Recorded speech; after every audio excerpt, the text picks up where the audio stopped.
Hey everyone, welcome back to my channel. So if you have been watching my videos for any length of time, you know that for most things I tend to be late to the train. And that's fine because I like to know where my money's going. I don't tend to hop on the bandwagon just because something's big and new. Right. So that being said, I just now in 2020 got my first Makeup Geek shadows. What? I think back when they first launched, there was a super chunky black and gold pigment called Utopia that I loved but never wore because it was so chunky and messy and the fallout was terrible. But I never actually owned anything else from Makeup Geek. So then the brand practically went away and now she's back with a whole new rebrand, okay? So she launched two palettes, a Matrix Neutral and a Matrix Colored. The Neutral is sold out, super freaking heartbreaking, so hopefully I get my hands on that soon. And the Matrix Colored. I did get my hands on this one finally on the restock. When it comes to you, each one of these shadows is packaged separately. I had to go to her website and see what order they needed to go in. But it's pretty cool because you've got all your light shimmery shades on top and then it's just a gradient to the bottom. And I think it's a really awesome concept. My biggest complaint though was that when the palette shipped, they forgot this darkest green shade called Enchanted Forest. So my palette shipped missing this shade. I contacted the company that day and they were super nice. No problem, we'll send you a new shadow. And they did. But it sat in the warehouse in pre-shipping for like 5 days. Okay, and then shipping took forever. So I got the palette minus this shade in less than a week. But then it took me almost 2 weeks to get this green shade. So altogether, it took me almost 3 weeks of shipping time to get the complete palette. So it was a little aggravating as far as that goes, but it's fine.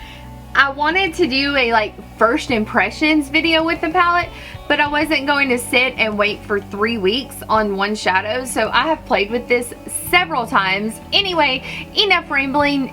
This is the look that I came up with and I love it. I think it's beautiful. I use not just one row, I do dip into several different rows in the palette, but if you want to know how I got this lovely look, then just keep watching.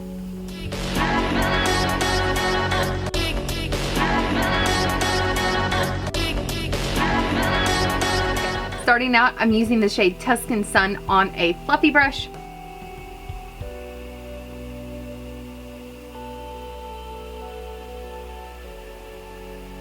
Ooh.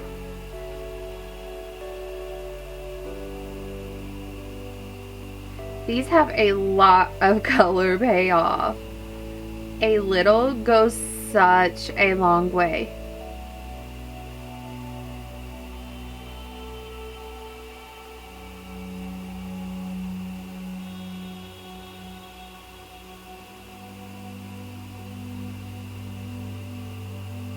And I'm just running that shade right on the brow bone. It's going to be pretty evenly distributed. Maybe a little darker out here than in here, but for the most part, it's even. Okay, I'm taking a fluffy brush that's a little smaller and this shade called Peach for the Stars. And instead of running that on the brow bone, I'm running it a little more directly in the crease. And this shade it's not much darker than the shade I just laid down. It's just not quite as pink.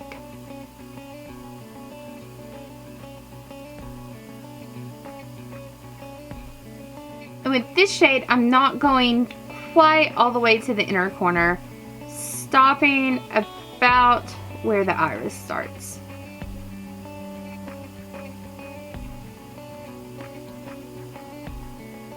I'm using the same brush in the shade Hot Tamale.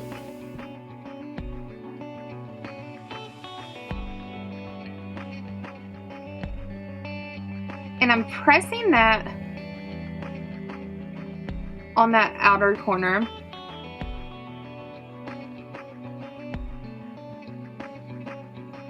That outer third of the lid. And I'll pull it into the crease a little bit, but I want the most concentration on the lid.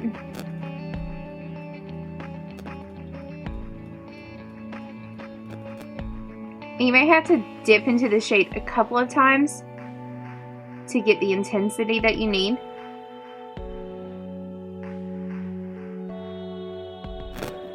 But don't go in hardcore all at once. Like, you want to start small and build up. Especially with shades like this, because I feel like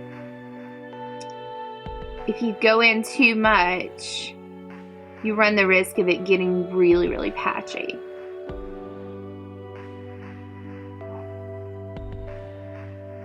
My dog is just snorting and snoring and doing all kinds of craziness back there.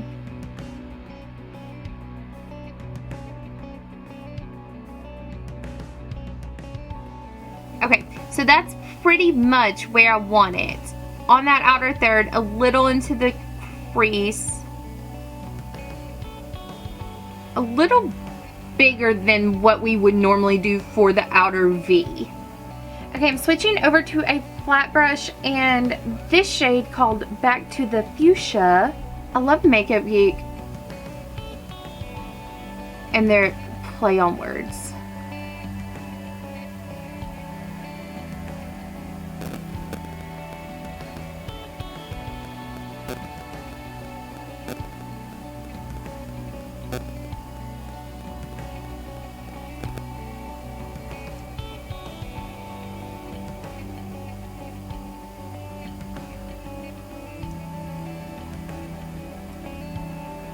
And with this shade, I'm taking it where that red shade ended.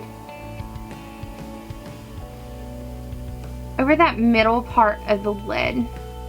Just kind of feathering it over. And the closer I get to this part of my lid, the inner part of the lid, the lighter it's going to get.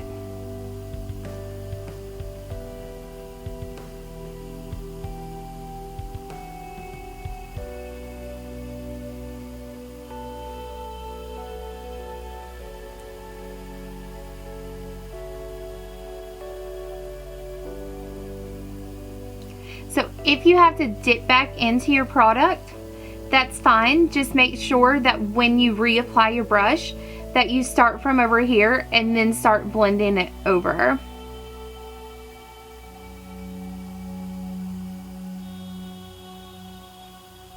That way you keep the intensity here and then it just blends and gives you that nice gradient on your wave. I'm sticking with the same flat brush and using the shade here called In the Spotlight.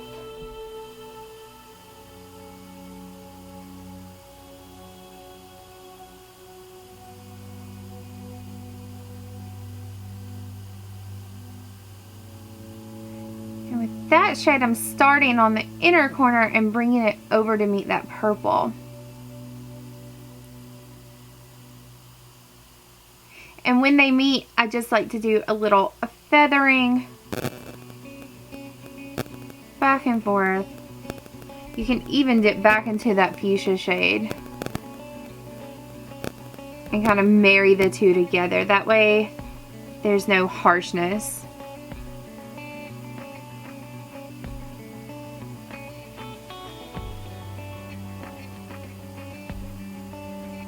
Because even the foiled shades are super, super intense in this palette. Side note, I love this brush. This is one of my favorite brushes. It's from e.l.f. It's just their smudge brush. It's like one of their $1 brushes or $3 brushes. It's super cheap. So I'm using that same brush and I'm using the Peach for the Stars shade. And I'm running that on the front part of the lower lash line. I love this brush so much because I feel like it's a compromise between the super flat tiny brush that I talk about all the time and the pencil brush that smokes it down so super far. This one is a good like compromise brush. But I brought that shade over about halfway. For the middle of the lid, I'm using the shade Back to the Fuchsia, and then I'll go in with the shade Hot Tamale on the outer corner.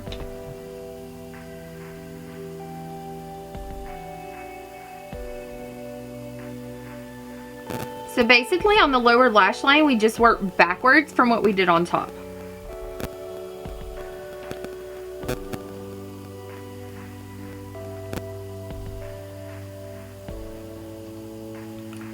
It just gives a pretty like mirror image of what we've got going on the top, and it just helps everything blend so smoothly. But you know, it's not super drastic. Like, unless you're really in there and looking, you can't really tell where one shade ends and the other starts. That's how good you want that blend. For liner, I'm using Bobbi Brown's Espresso Ink Gel Eyeliner. I really like this color because it's not quite black, but it's not obviously brown either.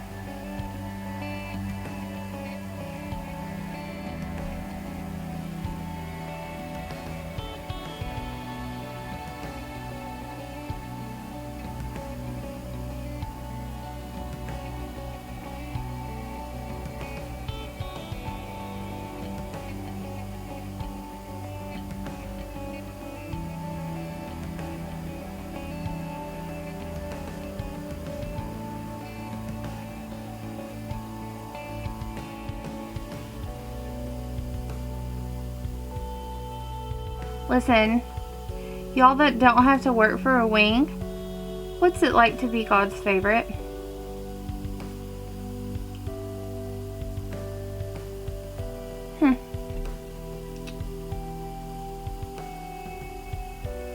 Just leaving it at a little baby wing.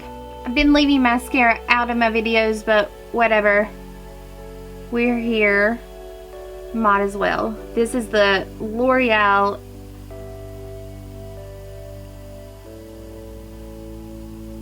what is this? The L'Oreal Voluminous Carbon Black.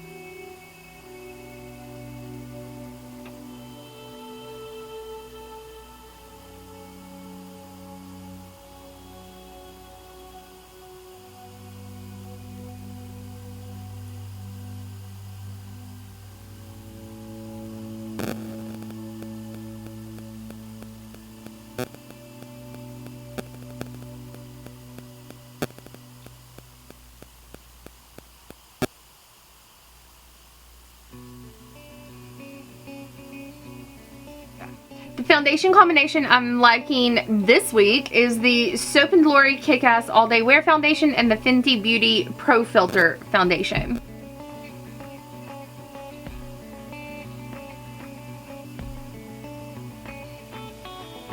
I have early 2000s hip-hop on the playlist right now, and I'm living my best life.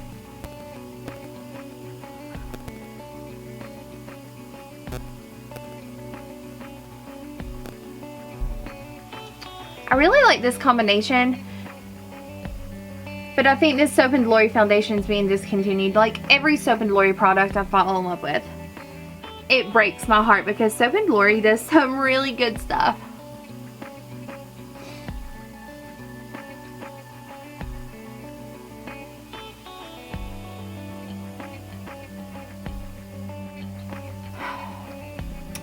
I wish T-Pain would buy me a drink.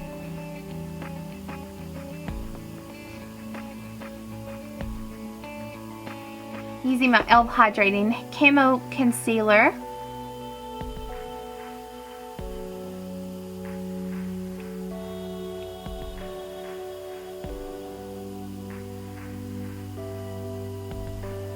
And to spot conceal, I'm using my Makiage Fucking Flawless Concealer.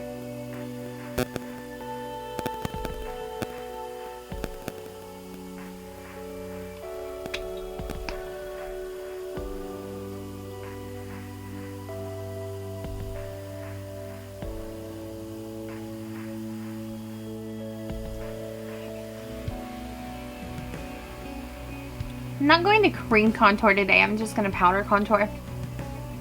So I'm going to go ahead and blend this out. I think it was my last video where I said I feel like if I put my highlighting concealer and my coverage concealer and my cream contour on and then blend them all out at the same time, that I get a much better blend. 100%.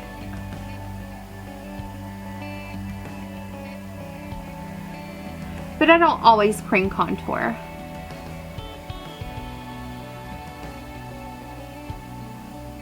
The Hourglass Veiled Translucent Setting Powder.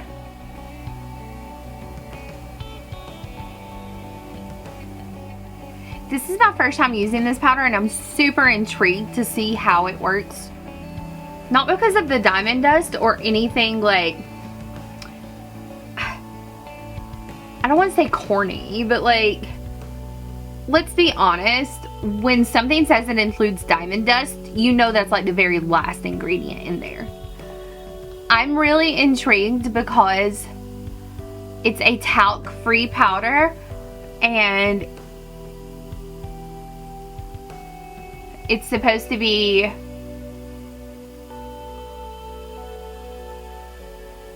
flashback friendly. So, totally photo friendly. That is why I'm super excited about this powder. I am super late to the party on a lot of things. Like Makeup Geek shadows, the Hourglass powder, the butter bronzer I'm using right now. But when I find my love for something, it is there and I am loyal. So I hope that powder works. We'll see. I will keep you guys updated. Because you know, when you see me use something over and over and over, like my Painterly Paint Pot, like the e.l.f. concealer, like if you see something like that all the time in videos, you know that I love it, because I can't help myself. When I love something, I want to use it and use it and use it and use it and use it. And I find myself like not wanting to use other things too. If I have something that I know that I love, that I know works, I'm one of those don't mess with a good thing people. For contour, I'm using Shadester from MAC.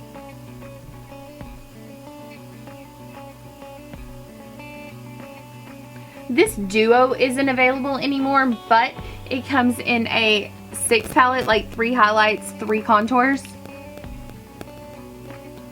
And I don't know if you can get it anymore in a single, but you used to be able to get it by itself.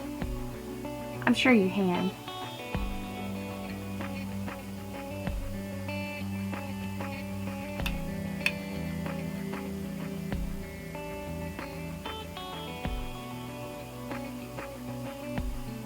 Okay, for blush, I'm using Dallas by Benefit. It's one of my favorite blushes. I love it so much.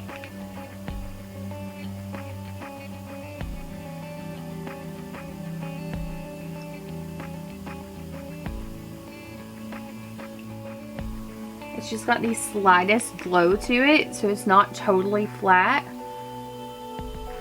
But it's just enough like rose and just enough plum, but still a little bronze at the same time. I don't know how they managed it with this color, but it's pretty perfect. For highlight, I'm using my Hourglass Ambient Lighting Palette, and honestly, I just mix all 3 of these shades together.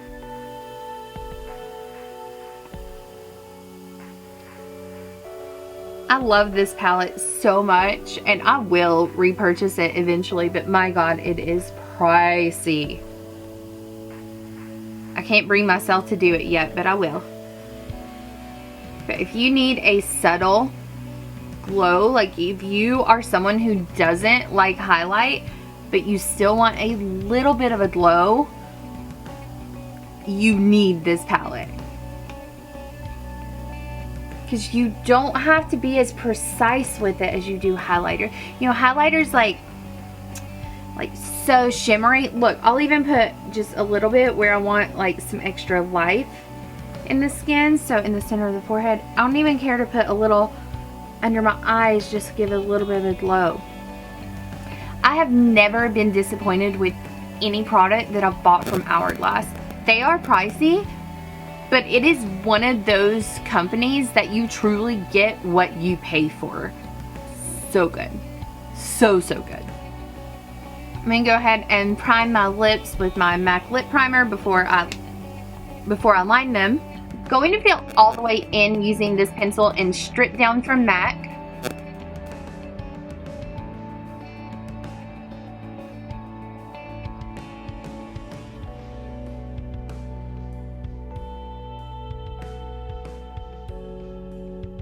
This is one of my favorite pencils. It was my first lip pencil from MAC.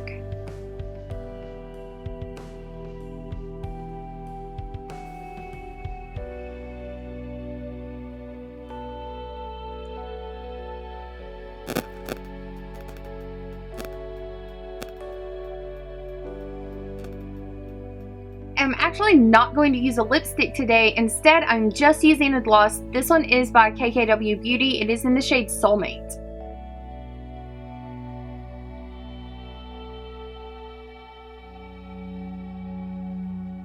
And I love the way this gloss feels. But I like the fact that it gives enough color where I can use it with a liner too. Because I've had those glosses that are so sheer that they don't do anything. This is the completed look.